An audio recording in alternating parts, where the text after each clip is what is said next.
Le congrès de l'UNIS 2024, les 10 et 11 octobre 2024 à Rennes, en partenariat avec Procivis, Axéo et Drieux-Combalusier sur Radio Imo. Et bienvenue sur Radio Imo. Nous sommes ravis de vous faire vivre le 15e congrès de l'UNIS ici au centre de congrès de Rennes. Pendant 2 jours, nous recevons ici de nombreux invités, notamment des exposants qui viennent gentiment répondre à nos questions. Bonjour Michael Assor. Bonjour.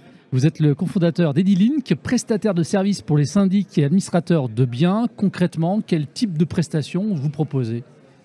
Depuis 10 ans, Edilink a à cœur d'aider les syndics de copropriété, les administrateurs de biens dans la gestion de leur envoi de courrier, le courrier sortant, ce qu'on appelle.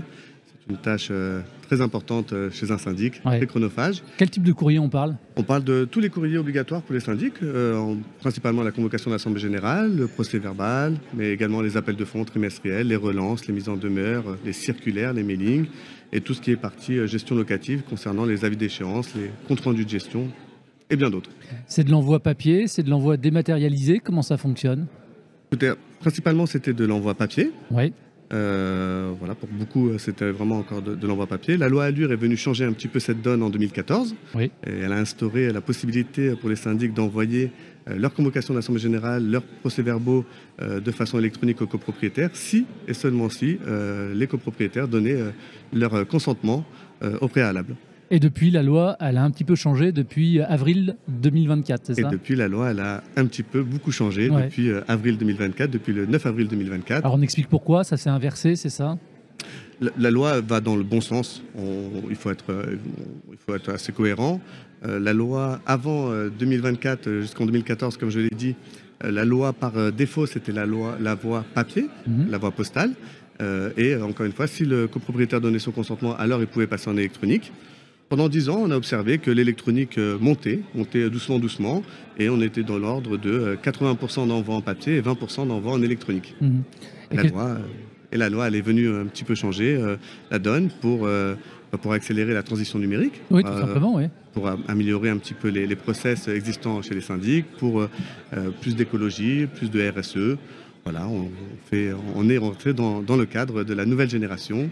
Et la nouvelle génération dit que le législateur a décidé que la voie par défaut, depuis donc le 9 avril 2024, soit la voie électronique et la voie marginale, si on peut dire, sera la voie papier. Et c'est ce qu'on fait déjà pour ces impôts notamment C'est ce qu'on fait déjà pour les impôts. Ça a commencé les impôts il y a plus de 15 ans. Ouais. J'étais bien renseigné à l'époque. Et pour la petite histoire, les impôts, quand ça a commencé, il y avait seulement 15% des propriétaires ou peu importe, des gens qui devaient payer des impôts et déclarer des impôts qui étaient en format numérique. Et 85% étaient en format papier. Ouais. Et aujourd'hui, vous savez combien c'est ? Bah non. Et ben voilà, on est à plus de 92%. Ah oui, d'accord. C'est-à-dire que même des gens qui étaient réfractaires s'y sont mis. Voilà, tout simplement. L'effet qu'on oblige un petit peu les choses, et ben ça accélère la transition. Et quand ça va dans le bon sens, et ben il n'y a pas forcément de grande réticence du public. Évidemment. Là, en l'occurrence, c'est pas le plus grand public qui est concerné, mais ce sont les syndics. Qu'est-ce que ça change pour vous, ce changement de paradigme au niveau de la loi pour Edilink ? Edilink, pendant 10 ans, on était un prestataire papier. Oui. On était un imprimeur avec une super plateforme connectée avec énormément de logiciels métiers de syndic. Et donc on avait une usine avec des grosses machines papier qui tournent 24/24, 7 jours sur 7 pendant la grosse période des AG. Et on avait des salles serveurs à côté pour envoyer tout ce qui était le format numérique et dans une moindre mesure. La donne elle change, vous avez compris. Ah oui. On va beaucoup plus demain envoyer d'électronique et donc beaucoup moins de papier. Donc la donne est également financière pour Edilink. Il peut y avoir un manque à gagner, d'où l'invention de cette nouvelle offre. Voilà, qui s'appelle Syndic Zen. Zen. Concrètement, ça veut dire quoi ? Alors on comprend le mot Zen déjà, on va favoriser finalement, faciliter peut-être le travail des syndics encore plus. Qu'est-ce que vous proposez très concrètement ? Très concrètement, le seul reste à charge qu'avait le syndic entre donc 2014 et 2024, c'était la partie papier. La partie affranchissement et la partie acheminement étaient facturées directement aux SDC, aux immeubles, aux copropriétés. Voilà. Donc il y avait quand même un gros reste à charge. On parle de 80% de papier et on parle souvent des milliers de pages, de centaines de milliers de pages pour un syndic. même petit, il avait l'obligation d'envoyer des convocations de 70, 80, 100, 200 pages. Et ça, c'était très coûteux pour lui. Voilà, donc on a pris bras le corps et on s'est dit, qu'est-ce qui fait qu'aujourd'hui, les syndics, seulement 30% des syndics externalisent cette partie-là?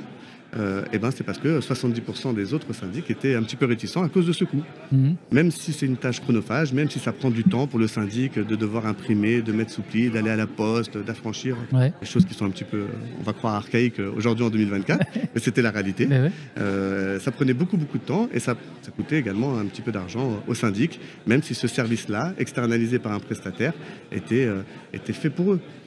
Donc, on a pris ça à bras le corps, on a beaucoup réfléchi, on a fait beaucoup de calculs, et on a donc décidé, pour inciter tous ces petits syndics réticents, les 70%, et tous les syndics qui sont déjà équipés également de solutions d'externalisation, de leur offrir la partie papier. Donc c'est gratuit? Donc c'est gratuit, il y a un forfait. Il y a un forfait de 70 pages par convocation et 20 pages par procès-verbaux qui est offert. Pour chaque envoi, pour chaque immeuble, pour chaque convocation, pour chaque pli. C'est complètement gratuit. Alors c'est quoi le modèle économique là-dessus du coup? Vous m'avez devancé, mais le modèle économique, vous allez vite le comprendre. Il y a réellement une perte. Il y a une perte qui est factuelle. On va facturer moins parce qu'on va offrir 90 pages par lot par an. Donc effectivement, ça représente une perte de chiffre d'affaires, mais qu'on a calculé et qu'on espère compenser par l'augmentation du format électronique, dont on est en train de se spécialiser et voilà, pour essayer de rééquilibrer la tendance. Le business model est d'avoir plus de clients demain, de laisser la possibilité à plus de clients de démocratiser l'accès à l'externalisation sans aucun frein. Et nous, on va capter peut-être plus de clients et on va les aider à avancer encore plus loin dans l'électronique pour que les 60% se transforment demain en 70%, en 80%, en 90%. Voilà. Syndic Zen, c'est disponible depuis quand? Depuis le 18 septembre. Dans vos locaux, on a fait un super webinaire. Oui, on s'en souvient. Avec Cédric, voilà, qui a été suivi par 200 clients, prospects, syndics qui étaient intéressés. Et les premiers retours, du coup, alors, les premiers utilisateurs? Alors, beaucoup d'interrogations parce qu'on a réinventé un modèle. On avait un business model, nous et nos autres concurrents, prestataires, amis qui font la même chose que nous. Depuis 30 ans, tout le monde fonctionnait exactement de la même chose. Nous, on est venu, on a un petit peu changé les codes. On s'est dit qu'on va prendre de l'avance sur l'avenir. On va essayer de regarder très loin. Et voilà, on a beaucoup d'interrogations, beaucoup de nouveaux clients qui sont déjà arrivés chez nous.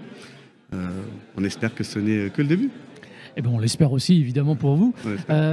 Il y a aussi une notion, je crois, vous m'arrêtez si je me trompe, de respect de délais légaux pour l'envoi de certains courriers. Comment est-ce que vous assurez effectivement ce respect de cette légalité? Totalement. La petite histoire déjà, c'est que Edinic ne travaille qu'avec des syndics. Donc écoutez, chez moi, que ce soit de la comptable, de l'informatique, la personne à la production, on parle syndic, on dort syndic, on mange syndic. Alors on n'est pas syndic, mais voilà, c'est une profession qu'on connaît très bien depuis plus de 10 ans. Nos contrats sont très simples. Toutes les convocations d'Assemblée Générale qui sont envoyées sur notre plateforme avant 11h partent l'après-midi. Pourquoi? Parce qu'il y a une obligation, comme vous l'avez dit, le législateur depuis déjà plus de quelques années obligeait les syndics à communiquer leurs AG 21 jours ouvrés avant la première présentation du facteur. On ne peut pas envoyer une convocation d'Assemblée Générale n'importe quand, il faut l'envoyer assez tôt, avant l'AG, pour que les copropriétaires puissent en prendre part et s'organiser pour y assister. Voilà, donc le pari, il est simple. Aujourd'hui, on respecte les délais à plus de 99%. Tous les courriers envoyés, toutes les convocations, on privilégie les convocations d'Assemblée Générale, donc tout ce qui est envoyé avant 11h par l'après-midi. Et pour tous les autres courriers, ça part le lendemain matin. D'où l'avantage également de l'électronique, parce qu'on peut imaginer qu'en papier, même si vous m'envoyez à 11h, il faut préparer tout ça. Il faut l'imprimer, le mettre en pli, on attend les camions de la poste qui arrivent. Pour l'électronique, c'est encore plus simple. Voilà, on a toute la chaîne certifiée qui est en place. L'année dernière, on a envoyé plus de 180 000 avis électroniques certifiés, et on pense que sur 2025, on serait aux alentours de 350 000. Et vous disposez d'un service d'archivage numérique? On bénéficie bien entendu d'un service d'archivage numérique à valeur probatoire pour nos clients. Concrètement, qu'est-ce qu'on conserve? On conserve pour le syndic, c'est ce que lui demande la loi, tous les accusés de réception, toutes les preuves d'envoi, toutes les preuves de dépôt, tous les statuts postaux, que ce soit en papier ou en électronique. Si demain un copropriétaire leur demande mais quand avez-vous envoyé l'AG, je veux vérifier, j'ai besoin du bordereau ou quoi que ce soit, on leur met tout à disposition et c'est archivé pendant 10 ans gratuitement. C'est quoi le coût du service Edilink? Alors on a parlé tout à l'heure de la nouvelle offre qui était gratuite, mais autrement pour le reste, comment ça fonctionne? Pour le reste, c'est un contrat syndic Zen où il n'y a pas d'engagement. Le client peut arrêter quand il le souhaite. C'est pas notre intérêt bien entendu, mais ça nous oblige à être bon tout le temps. Et il paye un abonnement de 99 € par mois. Peu importe la taille du syndic, peu importe le lot. Ça lui donne l'accès à 70 pages offertes donc, par convocation et 20 pages par procès-verbaux. Et ensuite, ce sont tous les autres courriers, les appels de fonds, comme j'ai dit, les relances, les mises en demeure. Tout ceci est facturé à l'unité, à la page, avec un coût dérisoire, mais malgré tout qui est inscrit sur le contrat. Je ne me rends pas bien compte, comme ça, vous allez me dire, c'est un marché concurrentiel? C'est un marché concurrentiel. Il y a, on va dire, 3-4 acteurs qui sont des acteurs qui sont spécialisés que sur les syndics, comme nous. Voilà. On n'a pas inventé ce métier, c'est un de nos concurrents, confrères, qui l'a inventé il y a plus de 30 ans de cela. Et on a pris un petit peu le manège en marche. Donc il y a 4 acteurs qui ne font que du syndic et il y a à peu près 5-6 acteurs généralistes qui envoient aussi bien pour des syndics et autres. L'avantage de passer par un prestataire qui est spécialisé pour un syndic, c'est qu'il y a plein de normes. Pas à vous que j'apprends ça. Évidemment. Plein de normes pour les syndics. Au-delà du délai d'envoi à respecter, au-delà de l'archivage nécessaire à respecter, ça demande énormément de normes, comme la facturation qui est très spécifique pour les syndics. La facturation, aujourd'hui, on va facturer en direct les SDC, le syndicat des copropriétaires, immeuble par immeuble. Donc chaque envoi qui est déposé sur notre plateforme, on va venir vérifier les codes immeubles pour facturer chaque immeuble indépendant de l'autre. Et que tout ça se fasse de façon automatique et le plus simplement du monde. Ok, Mickaël, la boîte elle remonte à 2014, c'est ça? 2014. Dans le Val-de-Marne, vous êtes installé? Oui. Ok, qu'est-ce qui a changé finalement? Parce que ça fait 10 ans, en une décennie, comment est-ce que vous avez évolué? Alors on a parlé de la loi qui vous a imposé finalement à évoluer aussi vous-même. Et puis quels sont finalement les objectifs de développement encore? Déjà, on a bien évolué. C'est vrai qu'on a bien évolué en 10 ans, bientôt 11 ans. On a de nombreux clients sur le congrès qui nous font confiance depuis 8 ans, 9 ans, 10 ans. 380 clients syndics, c'est ça? On a 380 clients syndics aujourd'hui sur toute la France et les dom-tom. C'est exactement la même chose pour nous à gérer parce que c'est un service externalisé, dématérialisé. Donc, de toute façon, il n'y a absolument aucun changement par rapport à ça. L'avenir, je l'espère, sera prometteur. On a établi un plan en 3 phases, Syndic Zen, et la première phase de notre plan sur 3 ans. Donc je reviendrai dans vos vous serez le bienvenu. dans votre radio, j'espère courant 2025 pour vous annoncer une deuxième étape qui va, je l'espère, encore plus ravir le monde des syndics. On reste toujours attaché à ce monde-là. C'est quelque chose qu'aujourd'hui on connaît tellement bien qu'on ne veut pas... Vous avez votre cœur de cible. Voilà, on ne veut pas aller regarder ailleurs, même si on a des machines qui pourraient savoir faire autre chose. On préfère travailler avec des gens qu'on connaît bien, qu'on connaît la problématique.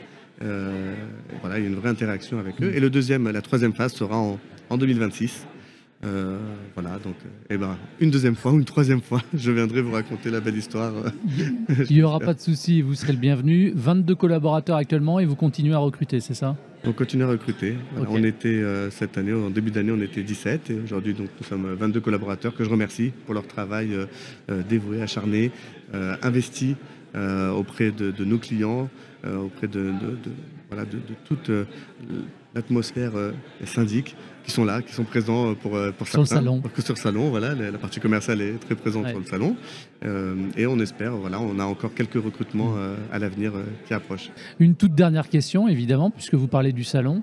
Quel est l'intérêt, très concrètement pour vous, d'être présent sur ce type d'événement? Je pense qu'on était un des premiers partenaires d'externalisation syndic adhérents à l'UNIS.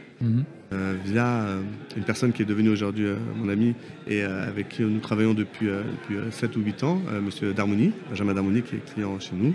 Il m'avait dit, bah voilà, écoute, tu as un bon produit, tu as compris de quoi on avait besoin, il faut que tu rentres à l'UNIS pour essayer de le partager au plus grand nombre. Pour nous, c'est quelque chose de très très important. Moi, je ne devais pas venir aujourd'hui, j'ai sauté dans le train ce matin. Et vous avez bien fait. Et j'ai sauté dans le train, j'ai bien fait, j'en suis très content d'être là parce que l'intérêt, c'est de voir des clients historiques, de voir des nouveaux clients, de comprendre le marché, comment ça se passe, et des bonnes décisions sont prises ici souvent. À l'UNIS, c'est pas un salon comme les autres. C'est voilà, des gens qui savent de quoi ils parlent. Donc c'est toujours très très intéressant d'être parmi vous.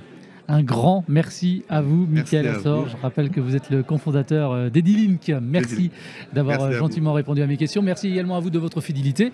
Et on continue comme ça toute la journée et demain encore également à vous faire suivre cette 15e édition du congrès de l'UNIS ici depuis le centre de congrès de Rennes. Bye bye et à très vite. Bye bye. Merci.